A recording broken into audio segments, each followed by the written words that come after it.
Jason here, back with another tutorial for you guys. Alright, so today we're going to be taking a look at, let me just find it quickly, here we go. Another example by Marcello Meneses. Sorry again, always butcher that name. And this is kind of what we're going to be recreating. Alright, so a nice, pretty slick, simple animation disappears off screen. And yeah, just like a nice popping color change as well, with all of our major sort of inciting incidents throughout. Alright, so we're going to take a look at how to go about recreating this. Okay, so I'll keep this comp here just as reference, and you'll see that I've got my assets here. I did make everything inside of Illustrator.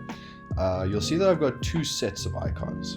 Alright, so it's sort of just one of the easier ways that I can tell to go about doing this color pop is actually just to already have the shapes pre-set up so that I don't have to generate fills and strokes for them sort of like later down the line.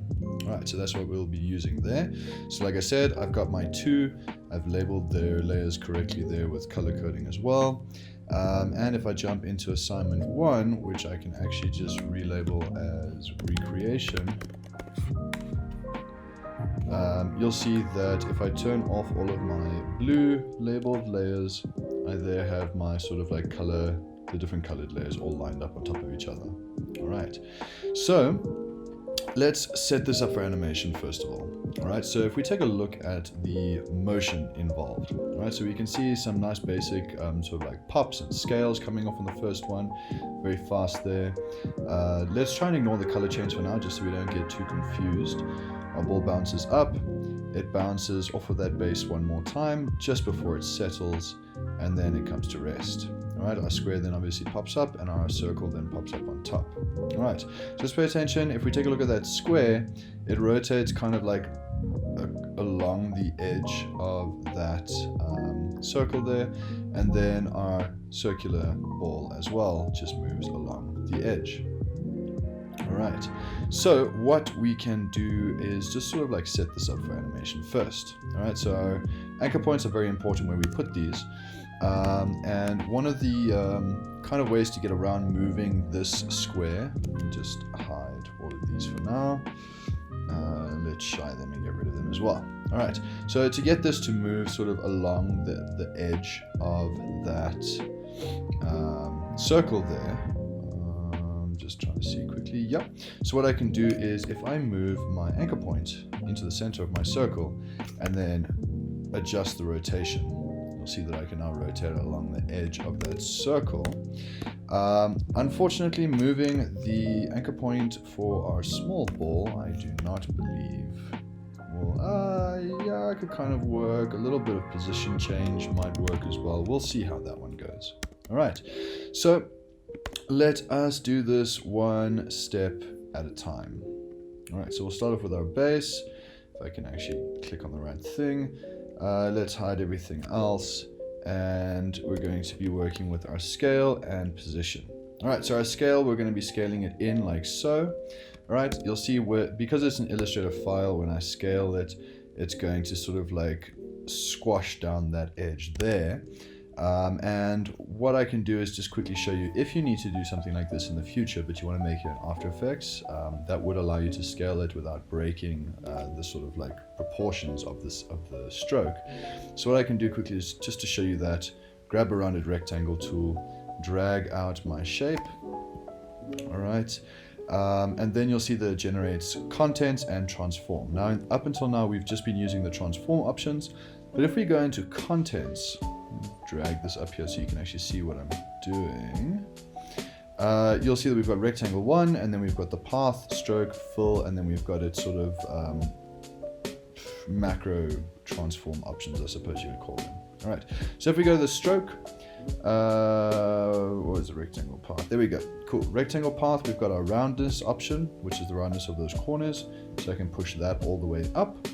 And then if I adjust the size of this shape, you'll see that it doesn't then affect the lines here. Alright, so the reason why I didn't make this inside of After Effects is because my students needed to get used to generating content in Illustrator. So I'm just going to follow along the process that they were supposed to create.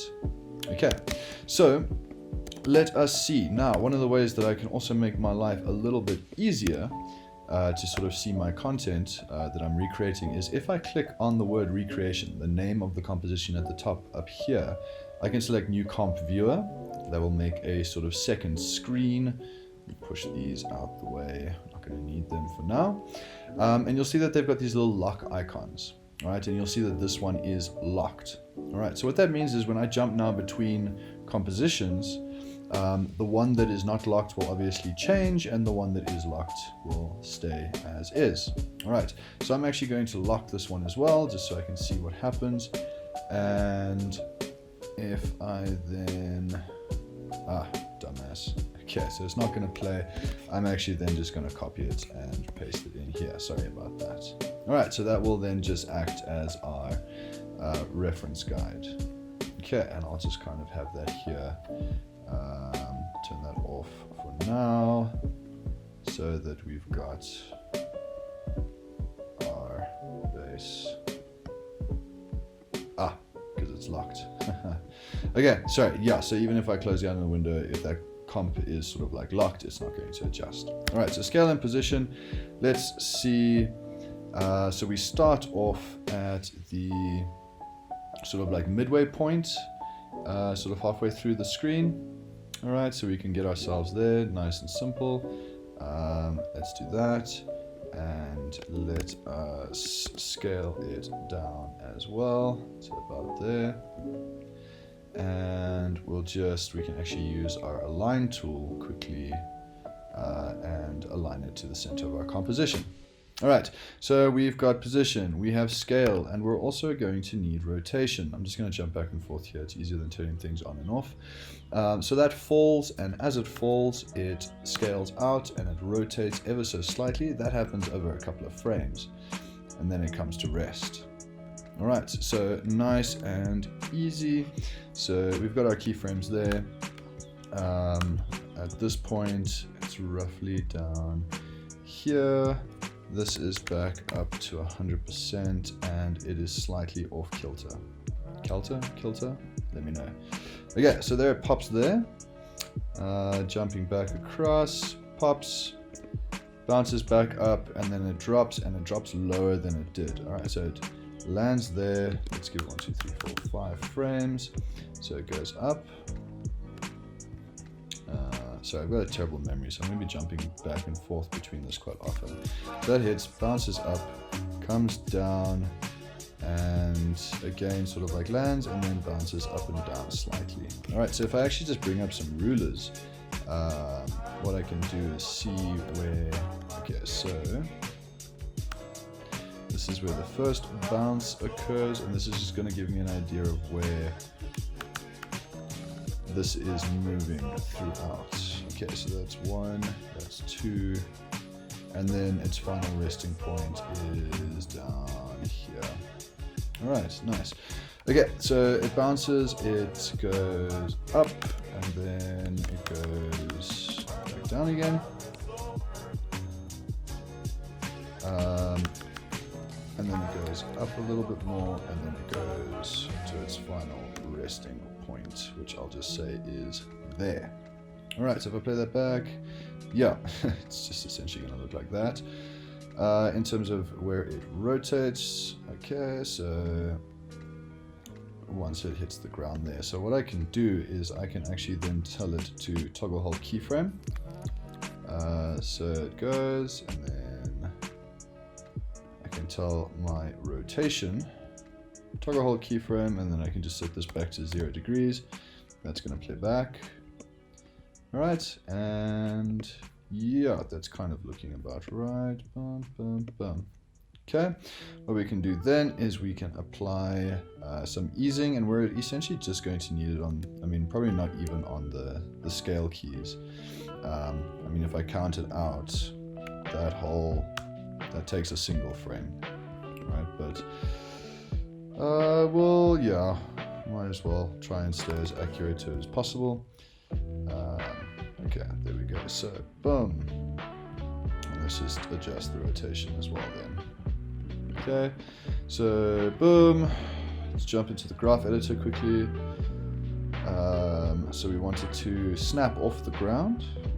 Oh, no, sorry. extension. There we go. Okay, so we wanted to bounce, like snap off the ground so it falls. Boom. So I want it to go very quickly and ease into that position. So I'll do that. Opposite in that direction. And I'm going to pull these slightly off of this, what I call the horizon line, the 0 point there. And that means it's not going to sort of get stuck in, at the top of the text there. All right, so it's not going to huck fast, as I say in class. Afrikaans is not going to stutter. So it's not going to come to a complete rest in mid-air and then start moving again. All right, so now let's take a look at that. I'll play that back. Boom, boom. Kind of working. Dun, dun. Let's just make sure I did adjust my keyframes, so I just need to have that rotation. Okay, cool. There we go. Nice and simple. Boom, boom, boom. Coming to rest. And then we've got our ball coming up. Our ball appears from the top of the screen, so that slides in from the top. It makes contact essentially with it there. It rises slightly and then it moves down with our base as it moves into its final resting place. So it's going to hit here. Let's get our large red circle involved. We're going to hit the position key, and what I'm going to do is I'm actually going to set this key over here for now, and then I can shift it up and just get it off screen. Okay, so it falls, it hits, let's see, sorry, messing around completely, or just making mistakes. So that does fall while it is coming down, so that's fine. So I'm actually just going to shift that there. So our red ball starts falling, it bounces there, it's going to bounce up slightly, and then it's going to come to rest, or it's going to hit here rather. And I did see something that I actually want to point out has been happening a lot to students in class as well. So if we apply our keys, and we see that they've got a little bit of a curve to them, all right? If we sometimes sort of apply easing to this, okay, cool. So it hasn't happened yet. Let's see if it crops up, and then I'll tell you. Sorry, hopefully I haven't confused you. Cool. So it hits here. Ah, okay, cool. It is happening. Great. So you see this little circle over here, right? This essentially means that my path is being slightly extended. So if we take a look at where my anchor points actually are, all right? So my ball comes down, it hits, and then instead of going back up, you'll see that it kind of pops down slightly first. We can actually see that in the path. If I zoom in, you might not be able to see it. There's the tiny little path dots over there. All right. And what that essentially means is that we've told these keys to go in opposite directions of one another. And in order to ease between the two, it needs to travel slightly further and back again. So essentially overlapping action. All right, but it's not what we want at this point. So I'm going to grab my convert vertex tool, and I'm just going to click on each of these points, and you'll see that as I do that, they kind of flatten out. They lose that little marker indicator there. And that just means it's going to follow a perfectly linear path. Okay, so obviously you need to adjust the easing, goes up, goes down. It lands at this point. It then bounces slightly higher again. Let's see. Boom, boom. Yep. So at this point, I would say maybe about here and then here. All right, and I'm just kind of like guessing the keyframes at this point. I can always go back and adjust them later. Okay, so if I watch this play out, boom, boom, boom, we need to adjust the easing of this as well.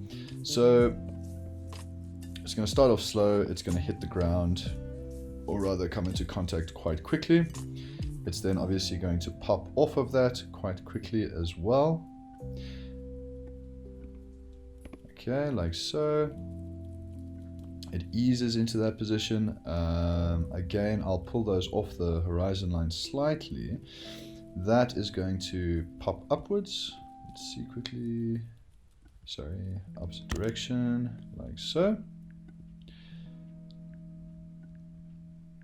Okay. And here as well. Okay, and I'll just play around with that. I'll drag this one slightly off the horizon line as well. So that's in my sort of trough between my two peaks. This one we can maybe push even a little bit further. Let's see how that goes. Okay, and then obviously we just need to then adjust over here. Okay, and then just in case for those of you who are following, and if you're stuck sort of looking, you're not seeing what this looks like, you're seeing some other graph, just remember that there are two types of graphs. If we right click, we are currently in the speed graph. Alternatively, we've got the value graph to work with. And I'm not going to lie, I am a bigger fan of the speed graph. It just makes more sense to my stupid brain. All right, boom, boom, boom. All right, so that's kind of making sense so far. Have I given myself enough? No. Okay, I am going to just quickly move these slightly down the timeline. Reason being so I can actually see that shape before it starts falling. Okay, nitpicking already, but it kind of helps to just get it done. Okay, so that's going fine. Next up, we need that square. The square pops from the bottom of the screen. Okay, or sort of like below, or we'll make a mat for it over there. It pops over there. That flies up. It's rotating, by the look of it, clockwise. And then it lands and it rolls. It doesn't bounce. Okay, so let's do that quickly. All right, so we can turn on our square here. Let's see. When does it pop up again? It pops up just as the base begins to fall to its final resting place. So here, essentially. Okay, so like I said, remember it is going to help having our anchor point in the center of that circle, but that's not necessarily going to help with my movement. I kind of just prefer having my anchor point where I want it at any given time. All right, so I'm going to make a null object, right click, new layer, null object. I'll drop it on top of the white square, and I'm just going to sort of center that. So what I can do is kind of just drop my null's anchor point here, drag this out until it fits, and then if I hold down Command or Control, double click my pan behind tool, it will automatically center my anchor point for me. All right, so I'm going to be using this anchor point to drive my position, and I'm actually going to shift my anchor point of my null object to the bottom center. All right, so we will parent our white square to the null. We'll be using that as our position. All right, and that's going to be kind of down here. Let's see, where does our... Okay, so I've made mine a little bit lower than the reference, but it's essentially going to be from here. All right, so the first thing I'm going to do, just in order to set that up, is I'm going to generate its mat. All right, so I'm just going to grab a shape layer. I just want to see here. Okay, so it kind of just appears overlapping with it. Fantastic. So it's actually going to be here, and then we'll adjust the rotation. All right, and I have generated a fill. I think I'm just going to have to fix that by jumping back in here, and all the white ones, we'll just get rid of those fills for now. Okay, reason being, our background is going to be white. Okay, so there we go. And then when I sort of turn my, if I just generate solid quickly, and I make it completely white, and drop that all the way at the bottom, there we will have those outlines. Okay, cool. So sorry, where was I? I was busy generating a mask for that. Okay, so I'm just going to draw out a line here. I'll center its anchor point for the sake of it. Let's give it a fill, and just to make sure that it's not confusing, I'll make that fill something completely different. Okay, so we can call this square mat. My personal labeling system is just to set this to dark green, so I know what I'm looking at.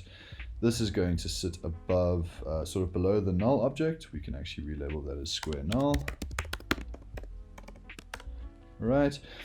Square white we are then going to set up as invert matte. Okay. And we are then going to play with the rotation of the null as well while that's busy flying upwards. Okay, sorry. So this is, I'm messing you guys around. I'm sorry. It's been a long term. I'm trying to get my shit together, but it's proving more difficult than I thought it would. So this is going to be sitting at 45 degrees. And let us grab its position as well. So I'll make some keyframes for that. Initially, it's going to be sitting below that mat. And then as my ball bounces and jumps upwards, so a couple of frames after my ball comes to rest, it then lands. So when does it reach the apex of its jump? Essentially just after, yeah, so pretty much as my ball comes to rest. So that would be at this point here. All right. So I see that I didn't drag my shape low enough, so I'm just going to overwrite that. So that goes upwards to about here. It is rotating clockwise, so I'll have it come to rest at about here. Let's just call that 270. Play that back. Whoop. Okay.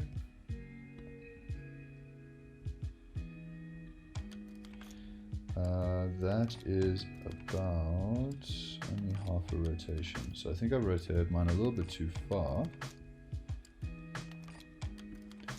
Kind of just leave it for now. So it was on 45, 90. Okay, yeah, I guess we'll just put it on 180 then. See what that looks like. Yeah, okay, cool. So it comes to the sort of top of its bounce there. And then it sort of, okay, cool. So it's there. So the rotation isn't finished yet. That's what I'm getting wrong as well. A couple of frames later, that's when it comes to rest on top of our ball. See, again, it's creating that sort of like ghost path. I'm not entirely sure what you would call it officially, but I'm just going to grab my convert vertex tool, click it, and it gets rid of those paths. Okay, and then I'll adjust my rotation there. So it's like, woo. Okay, so I can maybe have that go up slightly higher. Keep my entire comp in mind. Apply easing. Let's jump into the movement. Yeah, so it obviously like flies up and then comes to a rest. All right, so we'll have it fly up quite quickly. Might not actually need to be that fast, but we'll play around with it and see. It doesn't come to a stop in mid-air. Yeah, okay, so that's kind of working. And maybe just a little bit more extreme. Okay. We might need to give it a little bit more hang time. So maybe we just drag out these keyframes a little bit longer. Hello? Laptop? Do your thing? No?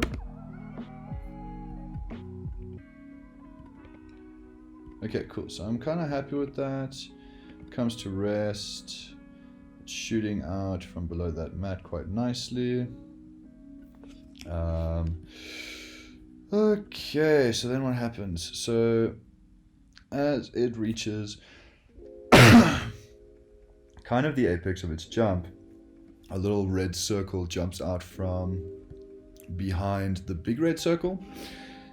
So a small red circle, let us grab its position. So that's kind of what, like here-ish. It kind of pops out. And I can actually just overlap. Excuse me, no I can't because of the outline. So what I'm going to do is I'm actually just going to take the small red circle and drop it below the large red circle. So it's kind of there. All right, so I'll hit the position. So that flies up, it flies and overlaps with that block, and then it comes straight back down again. Alright, so let's see. Maybe about here, we have it flying up. Sorry, does it stay within the confines of the square? No. Okay. So 1, 2, that's fine. So it kind of like pops up here. And then as my square pretty much lands, so my square lands, up, and then about 3 frames later. 1, 2, 3. So that's where my ball's going to come down and land there. Alright. Again, it is creating that path error. So click with my convert vertex tool, get rid of it. Okay, so let's take a look quickly. Okay, let's apply some easing to that.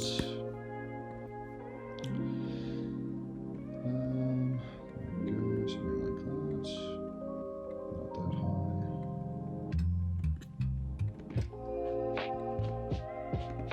Okay, I do want it to hang a little bit longer in there, so just here.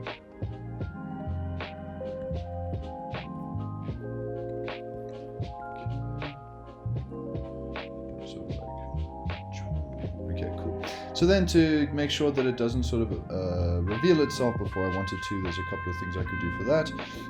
I could either then just play with its opacity, so I could set its opacity at 100% at this point, and 1 frame behind it have the opacity be 0. Alright. Alternatively, I could end my layer here. So I could either hover over the beginning of the layer, you'll see I get that little arrowhead, and I can now trim it, or if I hold down Option or Alt and I hit my closed square brackets key, it is going to cut that for me. Alright, so the very next thing that I now need to do, make life a little easier here, go back to my square and make sure that I've got its rotation occurring correctly. Alright, so its null is set there, my white square, let us grab here, and I want to bring its anchor point into the center of this circle. Okay, and then pretty much as it lands, I believe, it rolls ever so slightly and then opposite direction and then it comes to rest. Okay, so lands, rotation, 1, 2, 3 frames maybe, slightly in that direction. I'm holding down command to sort of get more controlled increments there. 2, 3. Can do the same with control. So that was 8. I'll make this minus 6.5. And then it comes back to rest, if I'm not mistaken.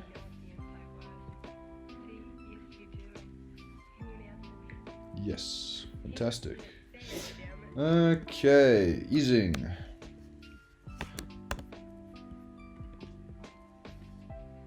Aha, okay, so I've definitely not allowed enough time for that. So 1, 2, 3, let's actually make it about 10 frames. We can always make it shorter.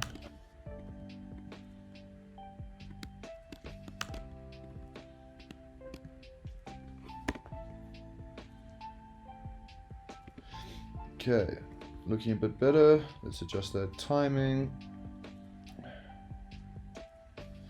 Kind of feel as though it should be easing into these positions. Like so maybe? No, that can't be right. Yeah, kind of feels right.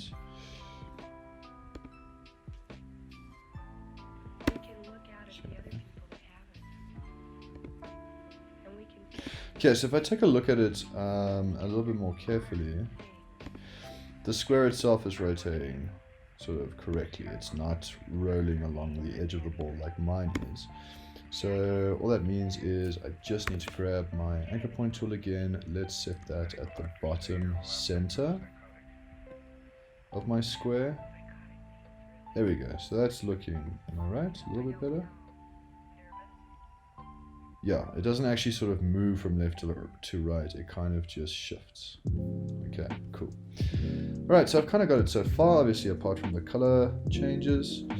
Our ball lands, and as it does so, what happens there? Okay, so it waits. It lands as my... This is only where it lands here, so I just need to then shift up that keyframe. And what I can do is... Let's shift both of these up slightly and then a little bit more. See how that goes. Okay, so it lands as my square is rotating, which then means that I can now have it sort of like slide up and down that point. Alright, so I actually think the best way to go about doing that would be my position keyframe again. So there's position, and then as my square rolls in that direction, my ball goes in that direction. Okay, convert vertex tool, let's remove the path there, okay. And we're going to need to introduce a bit of a path here. So maybe getting rid of that path wasn't entirely the best idea. But with that angle, I think I've kind of got it. Maybe just not so much at that point there. Okay, so if you're not getting the option to apply like a path, sorry, English, convert vertex tool again. If I click and drag, it creates the sort of like handles that I will use for that. Alright, so boom, boom, that one dips a little bit too low. Okay, what am I missing here? Okay, it lands. Oh, sorry, it sort of lands there and then it moves. Let's just see quickly. Okay, so it does land there, then it moves there, then it moves. Okay, there to the very tip. So we can adjust where it's sitting here. Kind of teetering on the edge. Adjust our path a little bit. So yeah, just refine. Sorry that this is taking so long. Feel free to skip ahead, obviously, as you see fit. Won't be offended. I know I would. Okay, so there it gets to the tip, and then it comes back to rest in the center. Okay, so boom. Just move it here, and I'm going to use my convert vertex tool just to grab that extended handle. Sorry, my selection tool. Yep, just my selection tool. Grab that handle, drag it back into place. Goes too low. There we go. Okay, cool. So we should have the basic animation down now. Boom, boom. It's a little bit fast there. Supposed to hold here a little bit. Let's just see here. Okay, so this is my, this was a silly error to make, square white. That's its rotations, so let's have that actually just be a lot slower there. Just so that it holds a little bit nicer. Okay, a little bit fast, so let's ease that out a little bit. And we can increase the space between these keyframes here.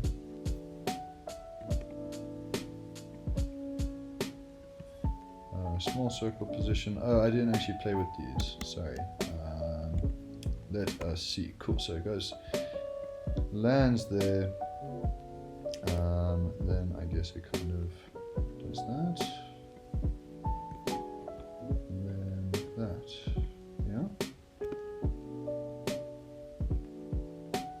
A little bit fast on that movement there. So let's scale it back just a little bit.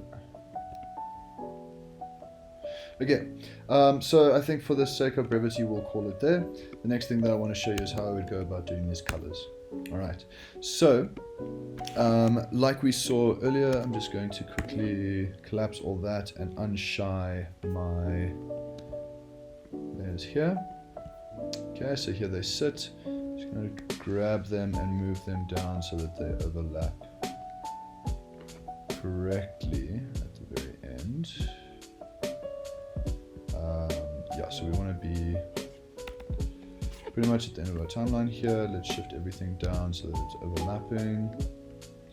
Okay, so there's a couple of ways, like I said, that you can do this.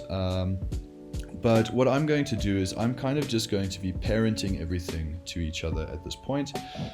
And then I'm going to be sort of like cutting up the layers. In my mind, it's just the simplest way, of going about doing this. All right, so my small white circle, I'll parent to my small red circle. My square red, I will parent to my square white. Large circle white parented to large circle red. And red base parented to white base. All right, which means that these are going to all do exactly what I need them to, exactly the same way. All right, so what I can also do then is I can duplicate my matte.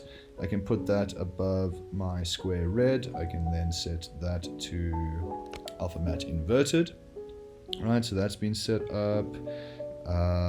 And then we can also, just for the sake of keeping it all sort of looking the same, we can drop our small white circle on top of our small, below the large circle. Okay, so those are all sitting there. They're following the movement nicely. Let's see where our colors cut. All right, so color cuts pretty much at this point over here where my base flattens out. Okay, so let me also show you another way of doing color in here, just so that you know. All right, so I have now got this. I'm going to split duplicate this layer. All right, so that's Command or Control Shift D, and I'm just going to drag this out the way for now. All right, so I'll just drag it there, and then I'm going to grab my red base, and I'm going to make sure that it only starts there. Okay, so there's like a nice color change there. So you'll see that where one ends, the other begins. Nice and simple. So my red ball then obviously turns into a white ball. So let's see here. Large circle white will also only start here. And large circle red will end. Oops. Command Shift V, and we'll just drag that down the line for now. Okay. Right, so it comes in, well, it pretty much appears at this point. Let's just see, large red circle. It's kind of on screen for a little bit. Let's just grab that small white circle and cut it down so we know what's cracking. Okay, cool, so then that's a white circle. And we're going to swap back, so that means that our square, the very first square that we see, is red, correct? Cool, so that pops up there. It'll make more sense once I turn the background to red as well. Okay. So then our colors swap back when my base comes to rest. All right, so here's my white base. It comes to rest here. All right, so what I can do then is I can grab my base red, Command Shift D to duplicate that. Let's get rid of it there. And then our base white, we can have start here as well. Our white circle, we're going to Command Shift D, split it there. And then our large circle red is going to start. Sorry, that's the small circle red. Large circle red should be you over here. Yeah, we'll drop you here. All right, so again, we've got another color shift. Boom, boom. We've got the red square flying up. Sorry, it's supposed to be, yep, that's also then supposed to change color there. So our red square, let's grab you. Let's hit Command Shift D. And then let's, okay, cool. So we've got the white square, so we're going to hit Command Shift D and then sort of just get rid of that initial piece there. Okay, so it's like, square rotating? Did I not parent it to the right thing? Okay, yeah. So sorry.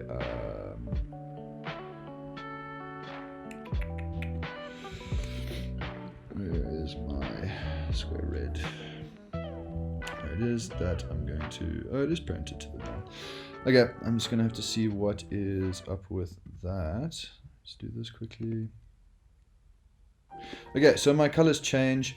I'll fix it up, I'll speed through that. I just want to show you quickly how we can use one of the effects. Under effects and presets, if we just search for fill, it's under the generate option, and I am going to drop that on top of my white solid. Alright, fill, drop it there. It automatically changes to red, as you can see. So I'm just going to drag this down for now. Use the eyedropper tool there to get it to the correct color. And then this can be keyed. Alright, so boom, lands there, and this is where our color changes. So if I go one frame before, I set my keyframe color, one frame after, set that to white. Alright, and it will key it for us. Alright. So yeah, that is that's that. So I'm just going to speed through the color change quickly, and then we'll take a look at our final outcome. Alrighty.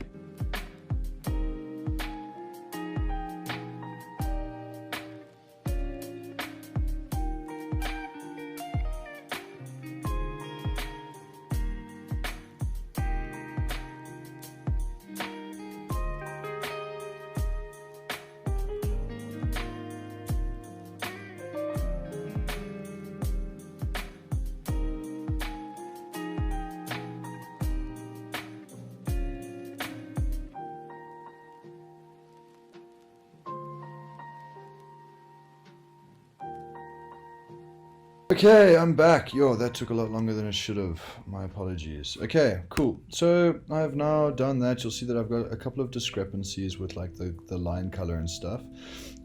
So what I could end up doing is just going back inside of Illustrator and sort of fixing that up as best I could. But for the sake, like, this has gone on way too long. So let me just try and end it now. So if we take a look at the final scenes of this piece here, everything moves sort of they explode outwards essentially by a scale as well, so scale and position, and then they scale down. All right, so let's do that. So we'll let it come to rest, and then it changes color one more time. So that's when they disappear there. All right. So I apologize for the discrepancies between my video and theirs. I'm just trying to now keep this as short as possible. All right. So at this point here, I'm going to have my color change. So we'll go back one frame, set the color, and we'll grab this one over here. Okay. And oh my word. Okay. Sorry. I'm just gonna leave it. I just want to focus on now getting this as like best as possible. All right. So large circle red, and yeah, I'll just drag that further out. Okay. And then my small circle red as well. Somebody have small circle red. Okay, so we're just going to keep those out of the way there. Boom, boom, boom. Okay, it's not looking right. That's fine. We're just going to do this now. Okay, so we're going to move it from about here. And then I'm essentially just going to grab like layer by layer. So I'll grab you, position, and sort of scale. And let's actually do that. All right, so position and scale. Let's give it 10 frames to jump out. It's going to move up quite a ways actually, scale up as it goes, and then come down. All right, so let's give it 20 frames. It is going to move up.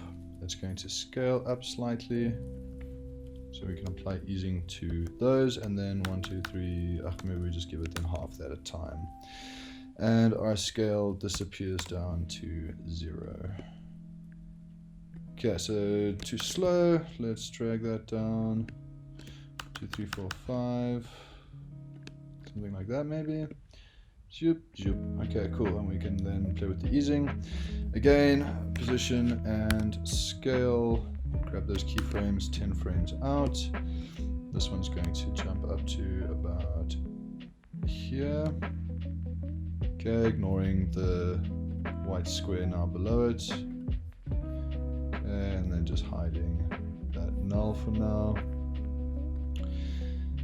And of course there's our second null, and I'm selecting my white background. Okay, so that is going to fly up. It's going to scale up slightly, and then 1, 2, 3, 4, 5. It is going to scale to 0, and we can apply easing to that as well. Okay, our circle, let's actually just animate the base. Sorry, not rotation, scale. Let's have that moving down slightly. Let us scale it up, and then 1, 2, 3, 4, 5. Scale it down to 0. Okay. This one doesn't need to be on screen anymore. Okay, and the reason why they're kind of looking slightly off is I haven't played with keyframes just yet. U, position, and scale. Okay, so I'm just going to move the position of this one ever so slightly upwards. And then I'm going to just scale it up. Scale it back down. And then, yeah, I'm pretty sure that I would apply the same amount of scaling to everything. But let's just see. Yeah, it's kind of working. So what I can do is I can actually just grab all of these keyframes. Let's jump into the graph editor. I can adjust these so that it happens quite quick. Beginning, and then there we go. Okay, so that is how we would go about doing that. Again, sorry for all the color mix-up and stuff. I'm sure that you guys will be fine with that, and for how long this took, but that is essentially how I'd go about doing that. All right. Hope that you found this useful. If not, by all means, thumbs down, comment. But yeah, I think that I'm going to have to call it there. I'll check you guys in the next one. Have a great night, and yeah, see you around. Bye.